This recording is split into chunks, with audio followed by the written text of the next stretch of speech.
નમસ્કાર મિત્રો, વિડીયોમાં તમારું સ્વાગત છે। તો મિત્રો, અત્યારે હાલની ખૂબ જ મોટી અને દુઃખદ ખબર સામે આવી રહી છે। ત્યારે મિત્રો તમને જણાવી દઈએ કે માતાએ 5 વર્ષના પુત્ર સાથે 14મા માળેથી છલાંગ લગાવી।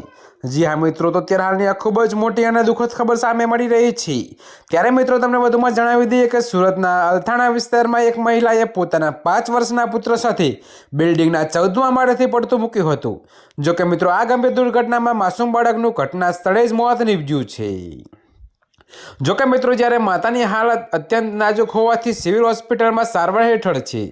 ત્યારે મિત્રો તમને એ પણ જણાવી દઈએ કે પ્રાથમિક તપાસમાં મહિલા આ આવાસની ન હોવાનું બહાર આવ્યું છે। જોકે મિત્રો, પોલીસ સીસીટીવી દ્વારા આત્મહત્યાના કારણો અને મહિલાની ઓળખ માટે તપાસ કરી રહી છે। ત્યારે મિત્રો, અત્યારે હાલ માટે આટલું જ। મળીશું નવી અપડેટ સાથે। અને જો તમને અમારા વિડીયો પસંદ આવતા હોય તો વિડીયોને લાઇક, કોમેન્ટ, શેર અને અમારી ચેનલને સબસ્ક્રાઈબ કરવાનું ભૂલતા નહીં મિત્રો।